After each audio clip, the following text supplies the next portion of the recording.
오늘은 요셉의 믿음에 대해서 같이 생각해 보려고 합니다. 사실 요셉에 대해서는 제가 작년 11월쯤 설교를 했어요. 근데 왜 오늘 다시 요셉에 대한 이야기를 하려고 하냐면은 요즘 수요 성경 공부 때 요셉에 대한 내용을 공부하고 있습니다. 근데 공부를 하면서 새롭게 느낀 게 요셉이란 사람의 믿음이 참 귀하다라는 것을 다시 느끼게 됐어요.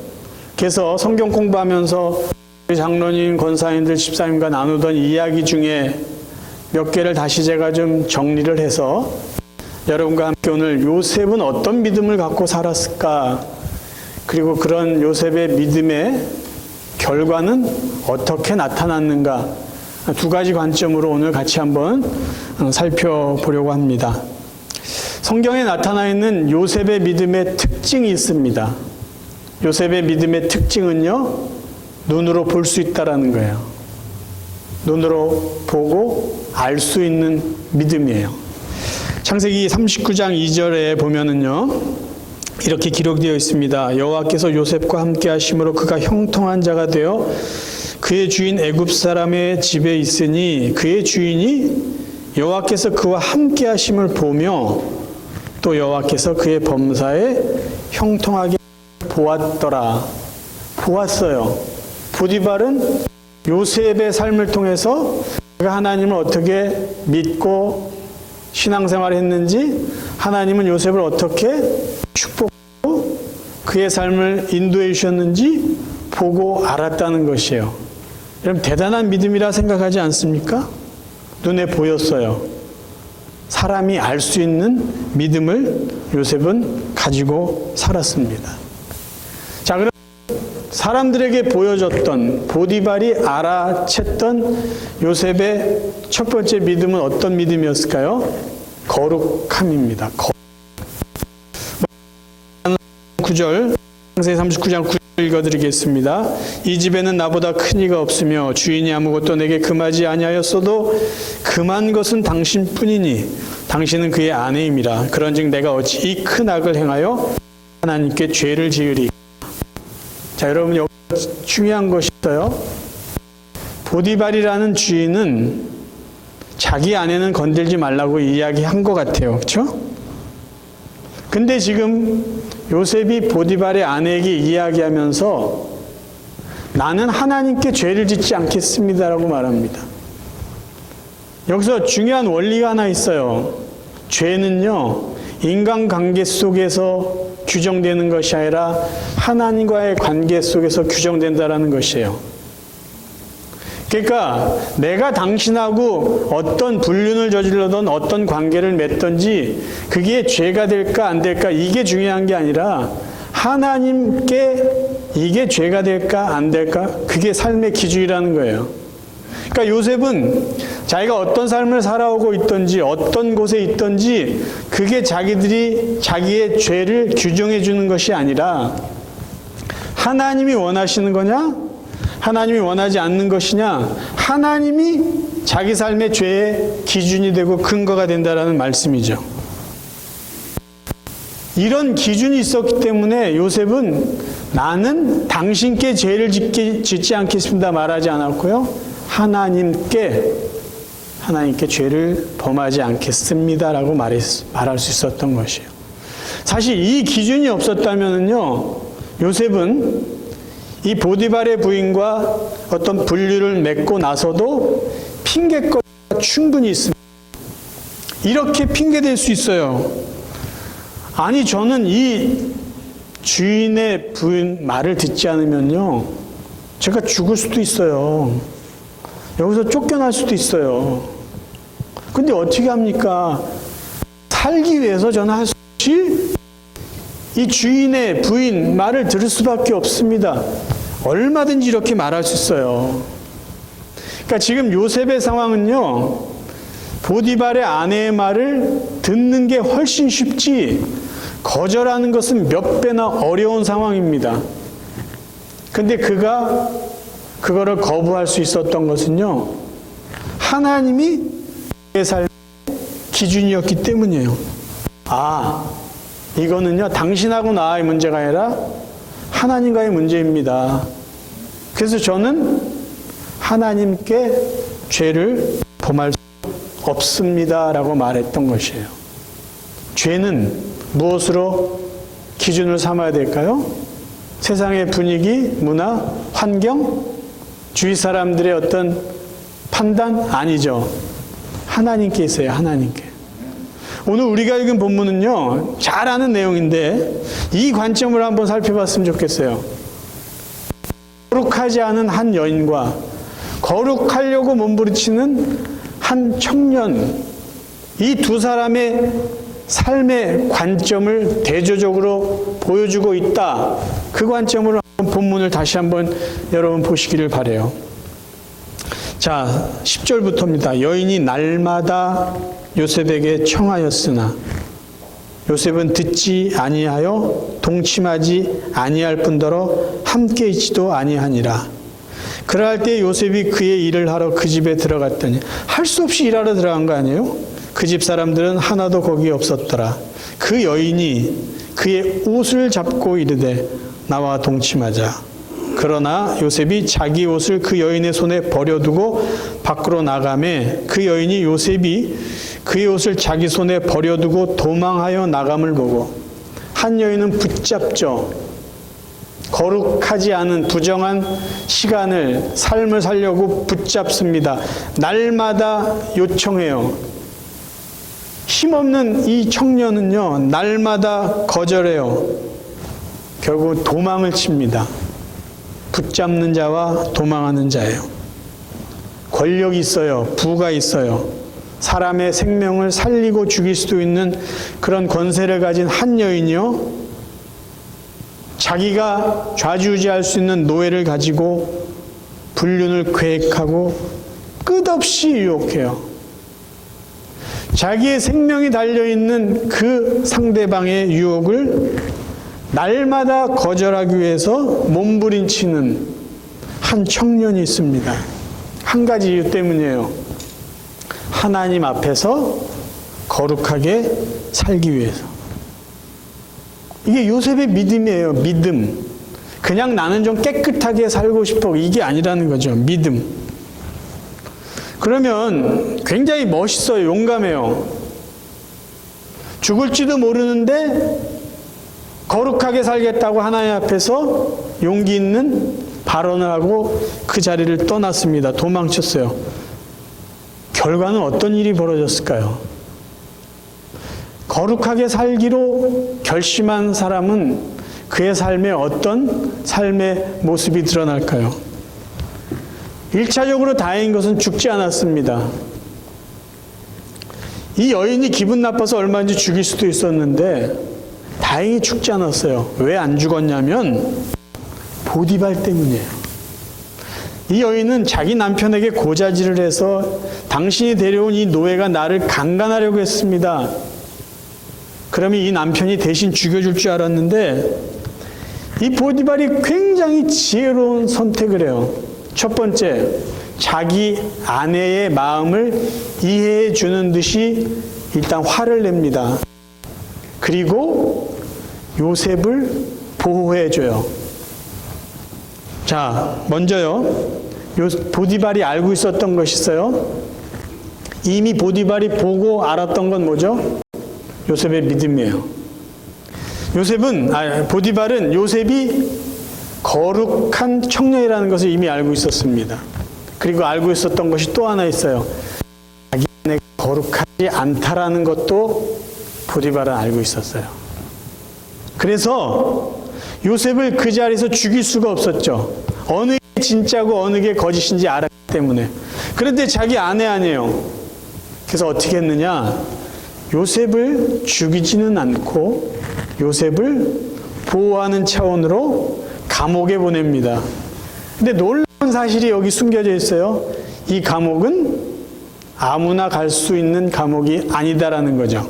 성경에 뭐라고 되어 있죠? 자, 39장 20절이요. 이에 요셉의 주인이 그를 잡아 옥에 가두니 그 옥은 왕의 죄수를 가두는 곳이었더라. 이 감옥도 보디발 집안에 있어요. 근데 어떤 감옥이냐? 왕의 신하들이 실수를 했을 때 잠깐 가 있는 곳이에요. 근데 왕이 화가 안 풀려요. 정말 잘못한 신하가 있으면 죽이기도 하지만 왕이 화를 내서 잠깐 감정적으로 그 보디발 집에 있는 감옥에 보낸 신하는 다시 왕궁으로 불러서 이전과 같이 그들이 할 일을 하게 했던 곳이에요. 노예인 주제에 왕의 신하들이 갈 수 있는 특별한 감옥에 갔다. 이건요, 축복 중에 축복입니다. 그러니까 하나님이 거룩하게 살기로 결단한 요셉을 내버려 두신 게 아니라 보호해 주신 겁니다. 생각해 보세요. 만약에 보디발이 그래 내가 요셉을 잘못 알고 있었나? 그래서 죽였더라면, 아니면 그래 내 아내가 좀 거룩하고 정결하지 못한 여이니까 저런 오해가 있을 수 있어.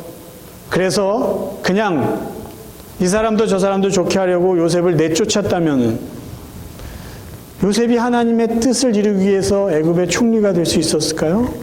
절대 그런 스토리는 이어질 수 없었을 것이에요. 하나님이 보디발을 통해서 요셉을 가장 안전한 곳으로 보내주셨습니다. 그리고 더 놀라운 사실 하나, 보디발이 나중에요, 요셉에게 아주 좋은 선물을 하나 더 줍니다. 현대어 성경으로 읽어드릴게요. 창세기 40장 1절부터입니다. 얼마 뒤 애굽 왕이 마시는 술을 맡아보던 관리와 또 왕이 날마다 먹는 음식을 맡아보던 관리가 왕에게 잘못한 일이 있었다. 애굽 왕은 무척 화를 내고는 그 두 관리를 경호실장 보디발의 집에 있는 감옥에 집어넣었다. 그 감옥은 요셉이 갇혀있는 감옥이었다. 경호실장 보디발은 요셉에게 이 두 관리의 시중을 들라고 명하였다. 결정적인 기회예요. 요셉이 나중에 바로 왕에게 갈 수 있는 커넥션이 여기에서 생깁니다. 보디발은 요셉과 계속 관계를 맺고 있었어요. 그리고 왕의 가장 측근에서 왕의 일을 도왔던 술 맡은 자, 음식 맡았던 자, 그 신하를 돌볼 기회를 거기서 주죠. 나중에 술 맡은 관원이 복직이 됐을 때 그 사람을 통해서 요셉이 바로 왕에게 갑니다. 그 다음에 총리가 되고 요셉의 스토리가 진행이 돼요. 거룩하게 사는 것이요, 이 세상과 어울리지 않을 수 있어요. 그리고 거룩한 것을 선택했기 때문에 잠깐 억울하거나 손해보는 일이 있을지 몰라요. 요셉도 후회했을지도 몰라요. 그냥 모르지 하고 그냥 넘어갈 걸. 그런데 거룩함을 선택한 요셉은요, 그 거룩함 때문에 더 귀한, 그리고 중요한 하나님의 뜻을 이룰 수 있는 기회를 갖게 됩니다. 저는 성경 공부할 때 이런 이야기를 했어요. 요셉이 감옥에 있었던 그 시간은요, 앞으로 애굽에서 바로 왕과 신하들과 살 수 있는 인맥을 맺는 시간이었다라고 생각을 합니다. 2년 이상의 시간을 거기서 보냈어요. 왕의 신하들이 잘못했을 때 갑니다. 요셉은 거기서 인정받았던 감옥의 간수장 역할을 했어요. 그 정도의 역할을 했어요. 많은 바로 왕의 측근들을 거기서 만납니다. 나중에 요셉이 바로 왕궁에 가서 일했을 때 요셉은 그 자리가 낯설지 않았을 거예요. 이미 만났던 사람도 거기에 있었을 것이고요.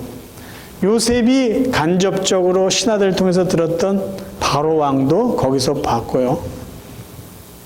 왕궁의 분위기를 이미 요셉은 왕의 신하들이 가는 감옥에서 그 경험과 지식들, 인맥들을 쌓을 수 있었다라는 것이에요. 하나님은 하나님 앞에서 거룩하게 살려고 하는 사람을 모른 척 하시지 않는 분이죠. 하나님의 뜻을 이루기 위해 더 귀하게, 더 안전하게 살아갈 수 있도록 거룩함에 대해서 보상해 주시는 하나님이십니다. 저는 우리가 삶을 말해요. 사람과의 관계에서의 거룩함이 아니라 하나님과의 관계에서 거룩함. 하나님은 우리의 거룩함에 대한 마땅한 보상을 해주실 것입니다. 두 번째, 요셉이 보여줬던 믿음은요, 온유함이에요. 온유함. 성경을 읽어보면 요셉의 성격은 다혈질은 아니었던 것 같아요. 차분했던 성격인 것 같아요. 근데 사람이요, 궁지에 몰리면 자기를 방어하기 위해서 감정을 표현하게 되어 있습니다. 하나님께 원망을 하든지, 나는 그거 아닙니다라고 변명을 하든지. 근데 성경을 보면은요, 요셉의 이야기를 읽어나가면요, 형들이 자기를 노예로 팔 때, 그리고 팔린 이후에도 형들에 대해서 분노했다라는 내용이 없어요. 그리고 보디발의 아내에게 이 누명을 쓰고, 부끄럽잖아요. 강간범이라는 누명을 쓰고 감옥에 가게 됐을 때도 이 억울한 일을 당한 것 때문에 하나님 앞에 원망하지 않아요. 아니, 나는 하나님 앞에서 깨끗하게 살려고 했는데 하나님 이러시면 됩니까? 이런 식의 표현들이 없었다라는 것이죠. 그리고 나중에 술 맡은 관원이 복직이 됐을 때 요셉이 부탁하잖아요. 나 좀 기억해 주세요. 왕에게 내 얘기 좀 해주세요. 그런 청탁 비슷한 걸 했는데 술 맡은 관원이 잊어버렸어요. 그때도 요셉은 자기의 어떤 부탁을 잊어버린 그 술 맡은 관원에 대한 그 사람한테 화를 내거나 욕을 하거나 섭섭함에 대한 그런 내용이 성경에 기록되어 있지 않습니다. 그러니까 요셉의 삶을 보면은요, 삶에 이렇게 굴곡 있고 업앤다운이 있을 때 그는 이렇게 쉽게 흥분하거나 화를 내거나 노하지 않았다라는 것이에요. 그냥 평정심을 유지했어요. 왜 그럴 수 있었을까요? 하나님에 대한 믿음이 없이는 불가능하죠. 그래, 내가 노예라는 이 어이없는 삶을 살지라도 하나님의 뜻이 있을 거야. 하나님 인도하심이 있을 거야. 아니, 내가 억울하게 감옥에 왔을지라도 하나님의 분명한 인도하심이 있을 거야. 그것을 우리가 어떻게 할 수 있어요? 노예로 살 때 하나님이 요셉과 동행함으로 형통했다라는 표현이 있고요. 그가 감옥에 갔을 때도 하나님이 요셉과 함께 하심으로 형통했다라는 표현이 있어요. 하나님이 늘 그와 함께해요. 요셉은요, 요동치지 않았어요. 하나님이 하나님의 은혜로 나를 이끌 거라는 믿음이 없이는 불가능한 모습입니다. 요셉의 온유함이요, 어떻게 연결되냐면요, 형제에 대한 용서로 이어집니다. 창세기 41장 51절 52절을 읽어드릴게요. 요셉이 그의 장남의 이름을 므낫세라 하였으니 하나님이 내게 내 모든 고난과 내 아버지의 온 집 일을 잊어버리게 하셨다 하며, 차남의 이름을 에브라임이라 하였으니 하나님이 나를 내가 수고한 땅에서 번성하게 하셨다 함이었더라. 요셉이 총리가 된 다음에 바로 왕의 주선에 의해서 결혼을 해요. 그래, 아들을 낳습니다. 근데 아들을 낳자마자 이름을 므낫세라고 져요. 그리고 그 이유를 이렇게 말합니다. 하나님께서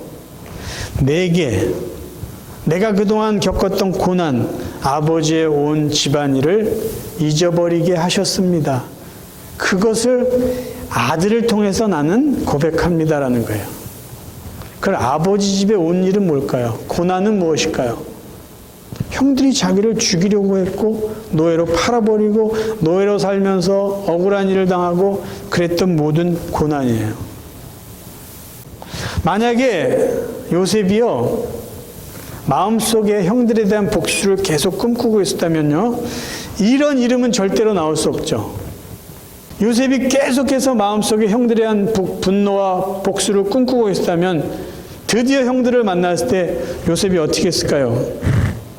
그렇게 눈물 흘리면서 감정적으로 따뜻한 만남을 가질 수 있었을까요? 아니죠. 화풀이 했을 거 아니에요. 어떻게 보면 더 멋지게, 더 악랄하게 형들에게 복수할 수 있었을 거예요. 근데 그렇게 하지 않았어요. 요셉의 용서는요, 이미 아들을 낳음으로 끝난 거예요. 이게 왜 중요한가? 요셉의 온유함이 형들에 대한 용서로 이어졌죠. 형들에 대한 용서가 왜 중요한지 여러분 아세요? 형들을 용서했기 때문에 하나님은 유다의 후손을 통해서 이 땅에 구원자 예수 그리스도를 보내시겠다는 그 계획을 이룰 수 있었습니다. 만약에 요셉이요 형들에게 양가품을 하려고 형들을 다 죽였다면은요, 하나님은 요셉의 형인 유다의 후손을 통해서 이 땅에 구원자를 보내주시려고 계획했는데 그 계획에 차질이 생길 수밖에 없었습니다. 요셉의 온유함이 형들에 대한 용서로 이어지고 그 용서는 결국 하나님의 선한 뜻을 이루는 그것으로 계속해서 이어져 나갈 수 있게 되었던 것이에요. 또 다른 거 하나요. 요셉의 온유함은요, 성경에서 약속한 복을 받아 누리게 됩니다. 성경은 온유한 자에게 이러한 약속을 하셨어요. 시편 37편 11절 온유한 자들은 땅을 차지하며 풍성한 화평으로 즐기리로다. 예수님도 약속하셨죠? 온유한 자는 복이 있나니 그들이 땅을 기업으로 받을 것이며. 자, 만약에 요셉이 땅을 차지했다면 그는 온유한 자라는 게 증명되는 거 아니에요? 창세기 47장 20절 봅니다. 세 번 성경이에요. 요셉은 이집트에 있는 밭을 모두 사서 바로의 것이 되게 하였다. 이집트 사람들은 기근이 너무 심함으로 견딜 수 없어서 하나같이 그들이 가지고 있는 밭을 요셉에게 팔았다. 땅을 얻었어요. 땅.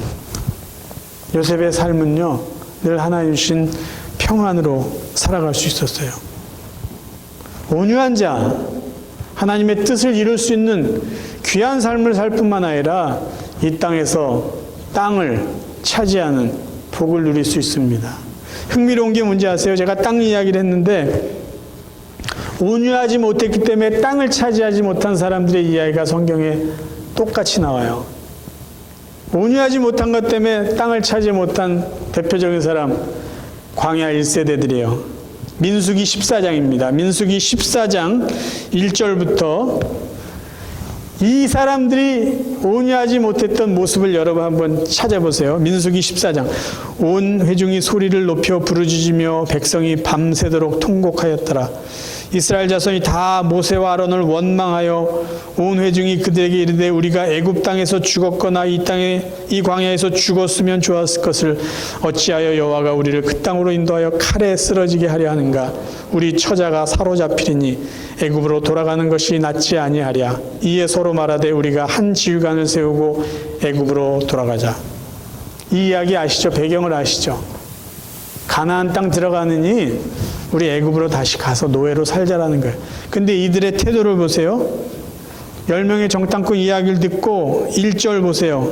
온 회중이 소리를 높여 부르짖으며 밤새도록 통곡합니다. 그리고 새로운 지도자 뽑자라고 그래요. 절대 온유한 모습이 아니에요. 좀 더 볼까요? 민수기 14장 6절. 그 땅을 정탐하던 자 중 눈의 아들 여호수아와 여분네 아들 갈렙이 자기들의 옷을 찢고 이스라엘 자손의 온 회중에게 말하여 이르되 우리가 두루다니며 탐지한 땅은 심히 아름다운 땅이라. 다만 여호와를 거역하지 말며 또 그 땅 백성을 두려워하지 말라. 그들은 우리의 먹이라. 그들의 보호자는 그들에게서 떠났고 여호와는 우리와 함께 하시느니라. 두려워하지 말라. 설득한 거예요. 진정시키려고 하고 있어요. 온유하지 않은 그들은 이렇게 행동합니다. 온 회중이 그들을 돌로 치려 하는데.